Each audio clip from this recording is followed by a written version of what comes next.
브랜딩은 끝났습니다. 필요 없어요. 브랜드의 색깔이 엄청 강하고 선명하다고 해서 이게 마켓에서 워킹하는 건 아니다. 안녕하세요, 이서블입니다. 오늘은 브랜딩 얘기를 좀 해보려고 해요. 마케터가 이야기하는 브랜딩. 시장에 보면은 브랜드 전문가라는 분들이 계세요. 그리고 이 마케팅 전문가라는 분들이 있고, 이 부분들이 늘 싸워. 별로 안 친해. 브랜딩과 마케팅 영역이 좀 달라서 그래요. 마케팅의 효율을 측정해 가면서 효율적인 마케팅만 하겠습니다 라는 게 이제 퍼포먼스 마케팅 영역이고요. 이 브랜딩의 영역은 우리는 어떤 해당 분야에서는 원탑 브랜드, 코카콜라 같은 거. 음료수 생각하면 코카콜라 짱입니다. 뭐 이런 거 좋아하시고, 길게 보면은 우리 브랜딩만이 살아남습니다. 이게 이제 브랜드 마케터들. 브랜드를 하시는 분들이 얘기하는 마케팅이라는 건 페이드 마케팅, 앞에 가로가 있는 거죠.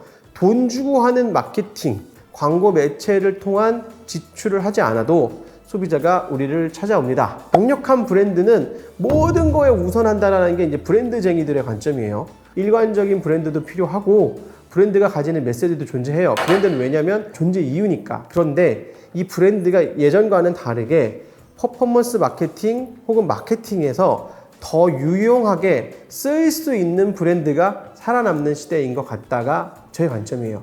예를 들면 이서블 페인트라고 해가지고 우리는 빨간색을 잘 만드는 회사예요. 그리고 마케팅도 막 빨간색으로 해. 그래서 우리는 빨간색 하면 우리 회사 같아. 이서블 페인트라고 짓는 게 좋을까요? 그냥 레드 페인트라고 짓는 게 좋을까요? 레드 페인트라고 짓는 게 좋다고 보는 게 제 관점입니다. 뭐냐면 이걸 저는 기억 비용이라는 개념으로 생각을 하는데, 이서블 페인트는 빨간색을 잘해. 그래서 빨간색은 이서블 페인트 사면 돼. 하나의 연상을 하는 다리가 생기는 동안 기억하는 사람들 중에서 10%나 20%는 유실돼요.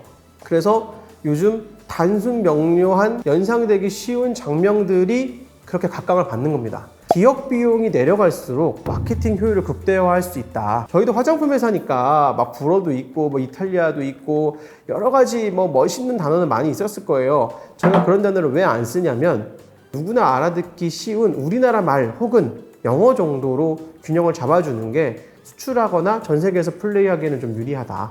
나우인 파리, 누가 들어도 파리에서 뭔 일이 있는 건데, 그래서 프랑스에서 직송해드립니다. 이런 서비스고요. 시스터 앤, 이게 뭐 하는지, 화장품 하는지는 좀 모르는 아쉬운 부분이 있지만 전 세계 사람들이 이거 다 읽을 줄 알아. 이제 물론 네이밍 뒤에는 브랜드 컨셉과 브랜드 포지션과 여러 가지들이 있겠죠. 근데 브랜드쟁이들이 말하는 것처럼 브랜드가 전부 다는 아니다. 브랜드는 약간 그런 것 같아요. 없으면 안 되는 꽈락이 존재하는데 브랜드의 색깔이 엄청 강하고 선명하다고 해서 이게 마켓에서 워킹하는 건 아니다. 본인이 가진 색깔과 이런 것들이 있어야 되는데 이 뒤에는 마케팅이라고 할 수 있는 마케팅 뒷단에는 또 영업 전략이 있겠죠. 이게 7할쯤 되는 것 같고 브랜드도 한 30%쯤 되는 것 같은데, 이 30%가 낙제를 해버렸을 때는 이 70%가 아무리 잘해도 소용이 없는 결과들이 있어서 브랜딩도 필수적으로 필요한데 브랜드의 효과가 30%를 넘기는 좀 힘든 것 같다. 근데 이제 브랜드의 효과가 30%를 넘는 경우들이 있어요. 어떤 경우냐면 브랜드를 만든 사람이 더럽게 유명해. 이 사람 자체가 되게 유명한데 이 사람이 무슨 브랜드를 만들었어. 이건 이분들이 마케팅과 영업망은 이미 완성이 되어 있는 상태에서 크리에이티브 디렉터가 왔을 때 효과가 쫙 나는 거지, 엄청나게 성공적이고 좋은 브랜딩이 있을 수 있어. 근데 그걸로 성공한 사례가 있냐? 라고 하면 찾기가 어려울 겁니다. 나이키도 마찬가지로 나이키니까 이게 중요해진 거지 이게 잘 돼가지고 나이키가 잘 됐다, 이게 아니에요. 마이클 조단 이전에 나이키는 운동화 업계에서 보면 3위나 4위 업체였어요. 이 조단의 넷플릭스를 보시면 당시에 듣보잡 나이키여가지고 얘네랑 일을 할까 말까 고민했다, 이런 장면이 나오는데 우리는 지금 상상할 수 없지만 스타 플레이어를 찍고 간 거지. 이게 뭐 브랜딩 전략이냐? 아니에요.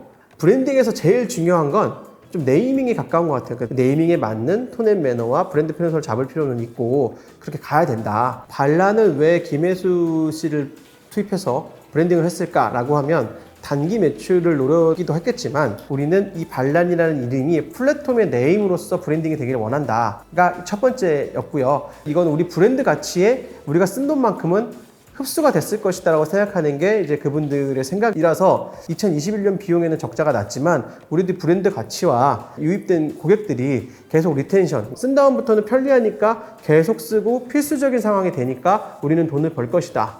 이런 구조라고 보시면 될 것 같습니다. 제가 이제 왜 오늘 브랜딩 얘기를 말씀드렸냐면 저희 브랜드인 시스터앤이 지금 리브랜딩 중입니다. 저희가 타겟으로 하는 에이지는 20대 후반에서 30 초반 정도를 페르소나를 가지고, 이게 어떤 연령대냐면 취업을 해가지고 회사를 몇 년 다녀봤거나 좀 다녀서 뭘 좀 아는 상태야. 시스터앤의 그 제품 목표 퀄리티는 저희끼리는 이렇게 얘기하거든요. 백화점 1층에 있는 브랜드, 이런 브랜드들과 퀄리티의 차이를 느낄 수 없게 하자가 저희의 목표였어요. 그래서 저희가 제조가가 되게 높아요. 재료값을 아끼지는 않겠다, 이런 정도 내용은 좀 있습니다. 근데 이제 저희가 리브랜딩을 좀 하는 건 이 시스터앤 브랜드를 처음에 만들어가지고 제가 하다 보니까 이제 지금보다도 모르던 상태, 2017년에 리서블이 만든 거야. 한 5년 지났으니까 리브랜딩을 통해서 저희도 좀 새로운 느낌, 다시 30살짜리 고객들을 유혹할 수 있는 그런 브랜딩을 저희가 리브랜딩을 하다 보니까 제가 요즘 브랜드 얘기를 오늘 하게 됐어요. 그래서 제가 생각하는 브랜드는 기업 비용을 낮출 수 있는 게 중요하다. 브랜딩의 영역은 거기까지인 것 같아서, 바꿔 말하면 지금 초기 사업을 하시는 분이라면 브랜딩에 그렇게 애쓰지는 마십시오. 돈이 좀 있는 사업체다 그러면 브랜딩도 먼저 시작하시는 게 좋습니다. 아예 없는 경우다 라고 하면 대표님이 이름 지으시고 대표님이 브랜드 컨셉 잡으시고 거기다가 돈을 안 쓰는 게 좋다라고 말씀을 드리는 거고요. 우리가 브랜딩에 쓰는 예산, 그 돈이 아깝지 않아 라고 생각했을 때인 것 같아요. 브랜드쟁이라는 분들이 난 성공한 브랜드를 만들었어는 매출이랑 그렇게 중요한 게 아니에요. 아니 매출도 만들고 브랜드도 만들 수 있으면 그냥 자기 브랜드 하지. 오늘 여기까지 하고요. 브랜딩과 어떤 마케팅에 대해서 좀 고민이신 분들, 혹은 마케팅과 영업에 대해서 고민이신 분들에게 좀 도움이 됐으면 좋겠습니다.